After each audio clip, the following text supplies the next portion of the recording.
The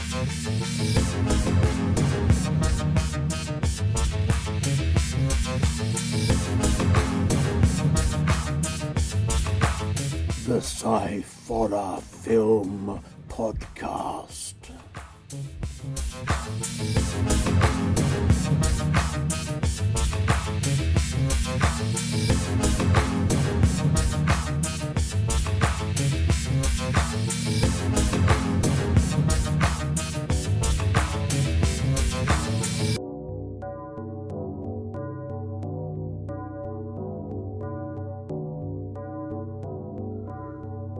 Hello and welcome to the Sci-Forror Film Podcast.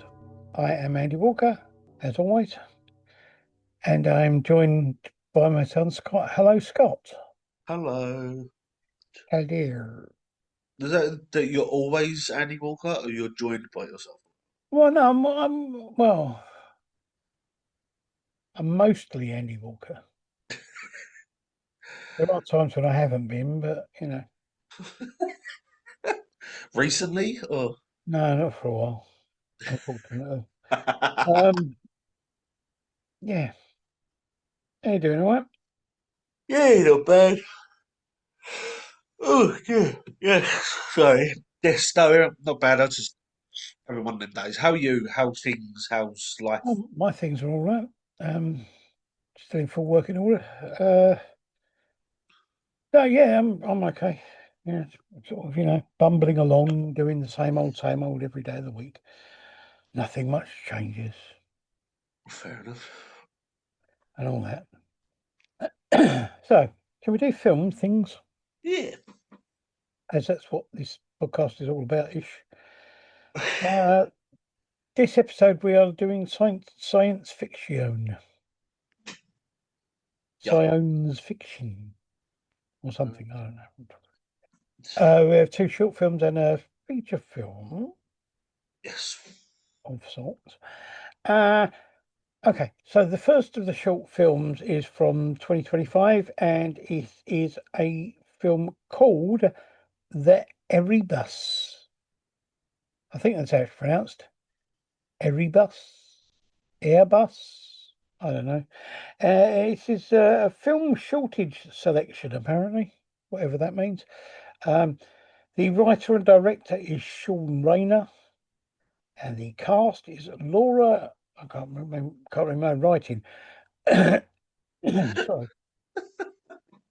I can't read my writing here at all. Laura Goodver, something like that, or Goover. Sean Rayner, Kevin Lee Rosenblum, George Rayner, Gabriel Garcia, and Sawyer Wernick. And the synopsis, if that's what you call it, just is basically a deep space mystery unfolds. Yeah. Yes. What did you think? I don't know if it was just me or what. It seemed to confuse me a bit about what was actually going on. Um, it was. It's interesting cinematography to it. The camera and lighting was very well done. The actual special effects, I suppose they are, or like makeup, looked very interesting. Yeah. I don't know. I'm just sort of confused about what was going on. Yeah, I know what you mean. I mean, it looks good. Yeah, And I suppose it's interesting because you don't know what's going on. As you say, the alien makeup that I thought was good. The story seemed good, and it was yeah. well made. Characters were very believable, but and I kind of liked it, but by the end of it, I didn't have really any much more of an idea what was going on than I had at the start, to be honest. No, it's a shame because I agree with you. I think it's a very interesting film. I think if it explained a bit more about what was going on, it could be amazing. I think it's just, yeah, for me, it just sort of by the end of it, I sat there like, so what's happening? Yeah. and it's a shame because it's a very good idea, and I like the filming the way they've done the filming because obviously the parts of it where it's meant to be in the dark and they've got all the lights around it and still managed to do quite a decent filming with that. I think is really well done. Yeah, And absolutely. I mean, it but does it's have a just lot going for it. yeah, It just needs a bit more. explanation. Yeah, it just needs to be a bit more to it.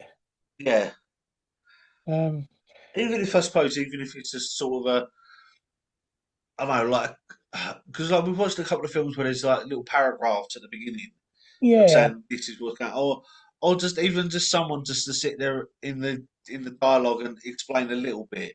It just needs that little bit of so you go, oh okay, yeah, yeah.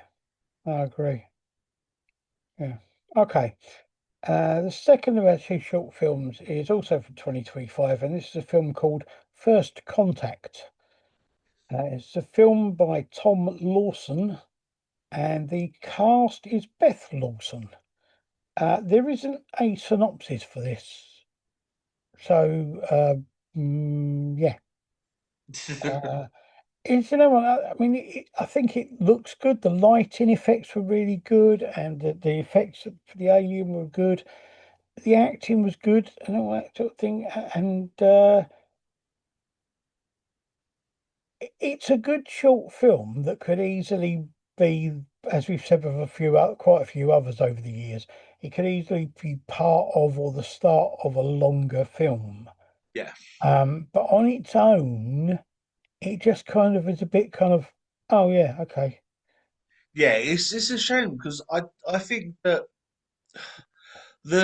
again the acting and the emotional work from the actress I think she was quite good and the way that it kept sort of swapping the editing to mm, it with her was really good. But yeah, I get what you mean. The sort of at the end of it, I sort of sat like so yeah, and yeah, it's a shame because it's I think I agree with you. It's a really good film and I think it could go somewhere, but on its own, it's not enough. yeah. No, I agree. Yeah, Which is a shame because as I say, I think it could do really well, but it just yeah, I think if it had been I don't know maybe a little bit longer with a little bit more to it, yeah, maybe. I don't know. But yeah, it's a good sort of starting point, I suppose. Okay.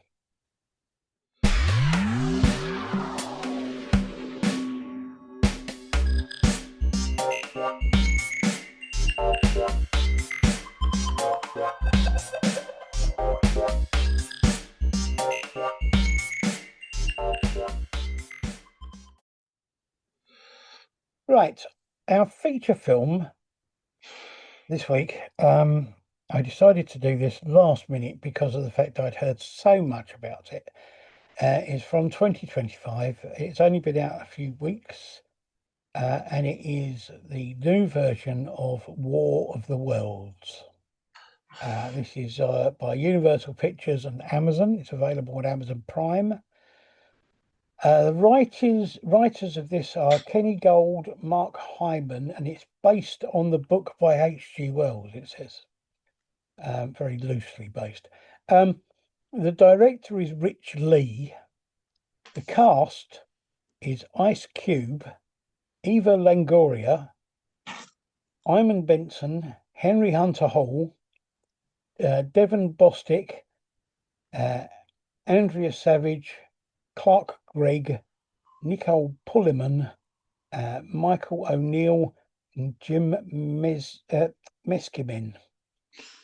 The synopsis for this says a colossal invasion of Earth is coming in this off-kilter take on the legendary novel of the same name, filled with present-day themes of technology, government surveillance, and privacy. So, this film, when it came out, its first first reactions to it, it got a 0% rating on Rotten Tomatoes, and after a bunch of reviews, it went up to 6%, I think, and then went down again to 4%. Not sure where it is now.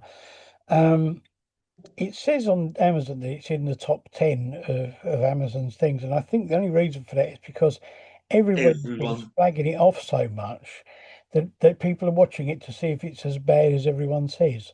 yeah, I think that's the only reason. So, what did you think of it? See, this is really annoying because all right, sorry, I've just looked at Rotten Tomato at the moment. It's actually at 3%. Yeah. Um, so it's actually gone down even more. So it's really annoying because I love the War of the Worlds. The the radio show when it first ever appeared and when it first ever aired, the panic it caused as well, which I think was hilarious.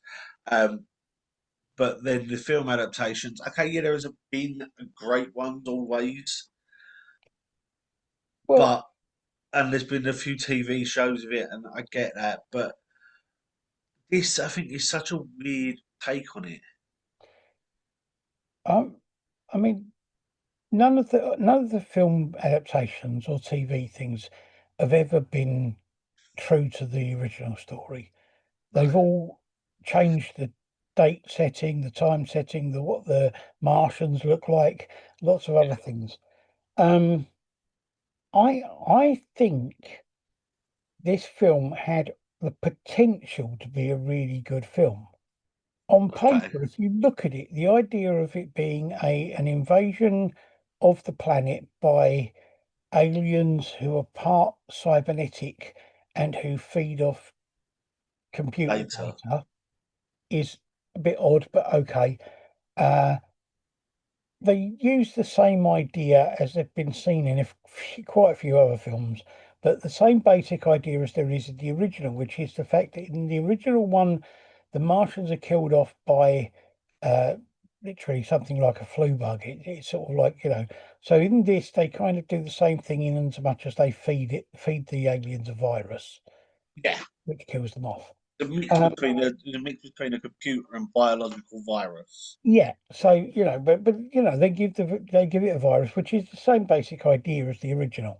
Yeah, I think on paper the idea was not bad, and it had the potential to be a pretty good film.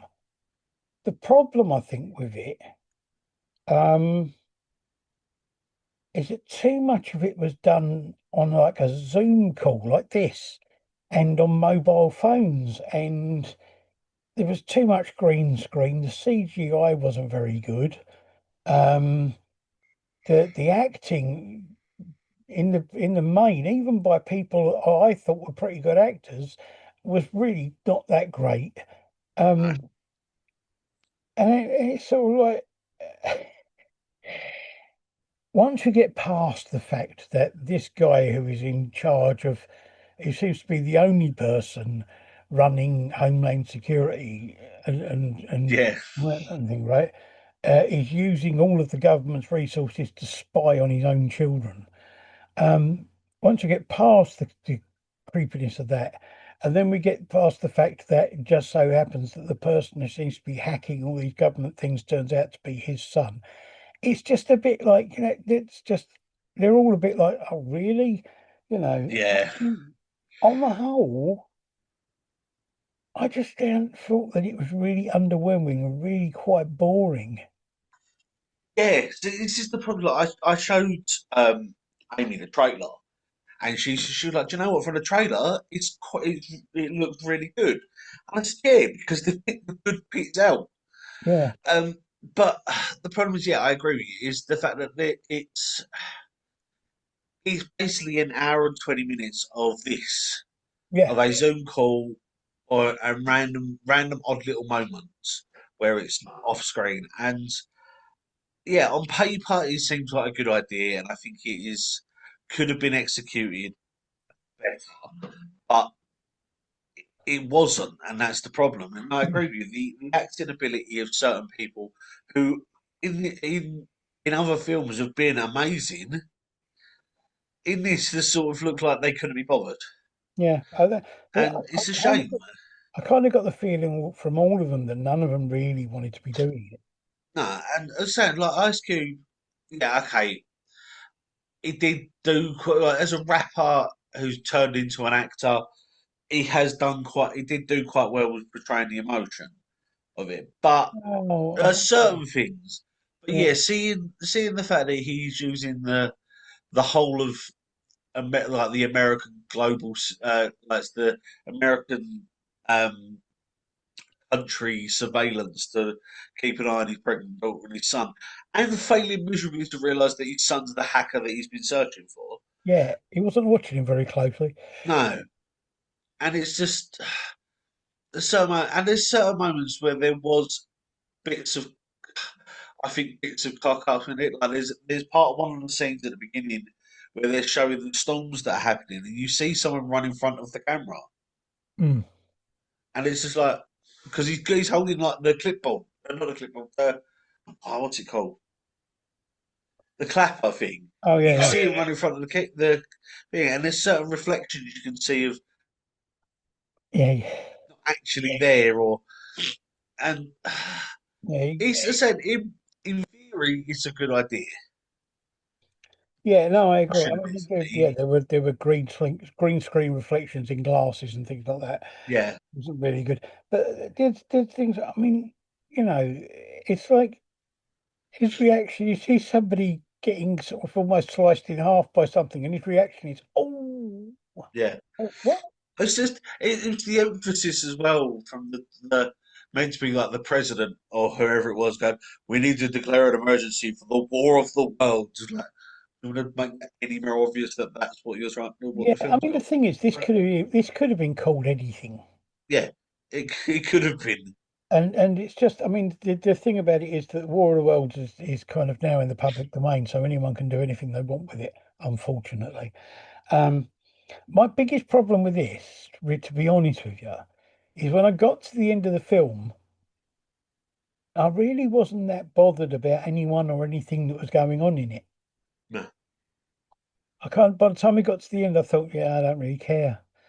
Oh, I sort of got to that by about halfway through it, Yeah. especially when they sort of got to the point where it's just like, oh, they finally started beating them. I was like, all right, and then like, well, they're actually here for the data con. This is where and then it started getting to the point of like, oh yeah, the government are hiding stuff, and I'm like, so you're putting four different films into one and hoping that it's going to make sense. Oh, and it just, there's so many conspiracy theories Yeah, mixed into this. And it's still all kind of on and the it's just whole. I just kind of don't. I mean, the other thing, just as a sidebar thing, right?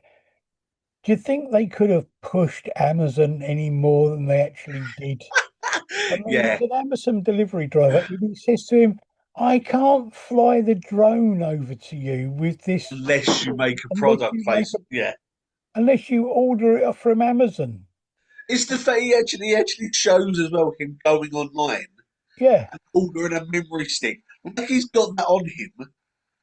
I mean, the thing is, I hate to say this, but you honestly tell me you work in a high-tech office. You can honestly tell me there isn't a single memory stick anywhere in that place. Or the fact that you could have hacked the system. He's hacked everything else. He sits there hacking things all day, Yeah. like all the way through the film, but couldn't hack a little drone Well, that was in his. one of the Oh, things that Pete said to me was he said, it's this thing of like you look up where somebody's phone is on a map and you just click on it and you've hacked it. yeah. It's like a little bit more complicated than that, I feel, even with what home the sort of stuff that Homeland Security have got. It's just, it was a lot to it. Like the fact that it's just sort of using drones, like the fact that there's so many drones flying over America. Like, they're not. Yeah, well, Because that costs the government or costs the military a lot to fly them. yeah, And it's just, but it's it's just just like, like I don't know. Yeah, I don't know. it's just, yeah, there was certain bits of it that I sat there and I was just like, really? Yeah, But it's just, yeah, it's the fact it's just like, the review I see of it makes more sense now, which is it's an hour and 20 minutes of watching Ice Cube argue with a Roomba. He's arguing a lot of it. And the fact that, I don't know, it's just, The See, I mean, woman, the woman from NASA doesn't seem that scared about what's going on, even though everyone else in the whole world does. what the thing that gets me is I don't know. I read somewhere that they'd filmed a lot of it during COVID, but that was a long time ago now, really, for doing this sort of thing. And other people were out and about. They weren't just stuck in the same room. Yeah, So I get the feeling that Ice Cube basically said, I don't mind doing this, but I have to do it from my home office. yeah, pretty much. And they did a green screen thing for him or something like that. You know what I Yeah, mean? It's just like, and they took him out for a couple of shots, and that was about it.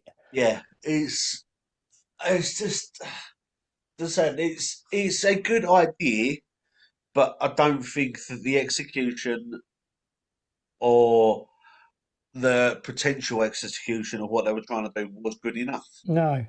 And as I say, it's not like the idea has actually been done before anyway.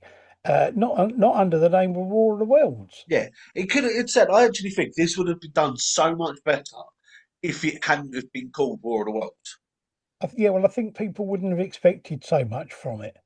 But then, Yeah, would anybody have watched it I think a lot of it. if you just Seeing the called people this? that were in it, If you just called this alien invasion or something like that, would anyone there have are bothered? people out there that would have. I think honestly, I think people would have watched it better and given it probably a better review if it Maybe. had been called something like Alien Invasion or Data Breach or something like that, Yeah. other than War of the Worlds. Because so many people look at War of the Worlds and think and match it to the radio stations, the TV programs, the films, the book, everything, and it's not. See, it's telling something. Uh, my sister, your aunt, said to me a long time ago she didn't like the War of the Worlds. She liked the War of the Worlds from the 1950s or 60s. She didn't like the one with Tom Cruise in. And she watched this and she said to me last week, I actually prefer the Tom Cruise one to this. That's saying So a that kind lot. of says something. Especially when you think that the best actor out of the Tom Cruise thing was the girl that played his daughter, who was only Yes. in it for the first half of the film. Yeah. Well, I think, to be honest, the best actor in this was probably the aliens. Um, and seeing as they were all CGI, that's having something. Yeah. So I don't know. I mean, anybody watching or listening, give it a go. It's on Amazon Prime. It's free to watch because I will say, if they start charging for this, I think they're gonna lose out. I will say though, like we said, not only with the Amazon, there is a lot of product placement in Oh, there this. is product placement all over it. Yeah, but the main product placement is for Amazon. I mean, Yeah, but it's like one long it's advert for Amazon. there's like the Amazon, there's Tesla, there's so, but it's just Yeah. like it's pushing a lot of stuff that really doesn't need to be pushed. The thing for me though, I did think was it's not a very good advert for them, really, when you think about it, because it shows that Amazon can be hacked, Teslas can be hacked. Yeah, and quite easily by the sound of it, but by the Yeah, look of it, just by clicking a button. yeah. Here you go. Anyway, uh, so yeah, go and check it out and see what you think. If you disagree with us, or even if you agree with us, let us know. Let us know what you think of the new War of the Worlds, if you can be bothered to sit through it. So there you go. There are our reviews.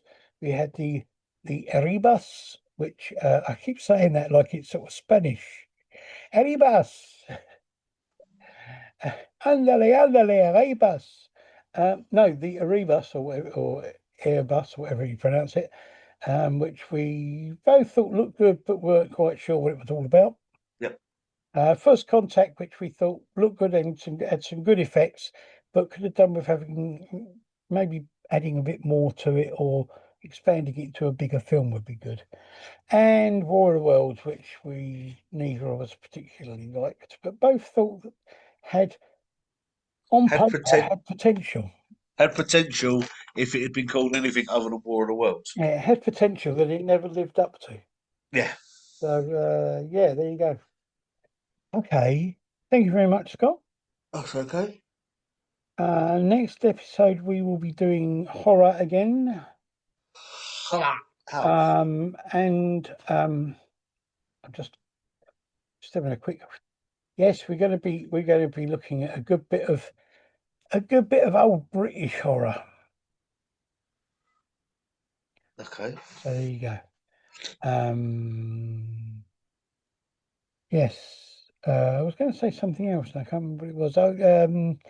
Hope everybody that we know or that knows us that's going to Fright Fest has a good time. I can't remember. There was other things I was going to say, and I really can't remember what any of them were. No, gone completely. I think I'm losing my mind. So, do you have anything to say? No, not really. Oh, okay. Well, in that case, fair enough. Well, in that case, it just leaves me to say, um, yeah, bye. Bye.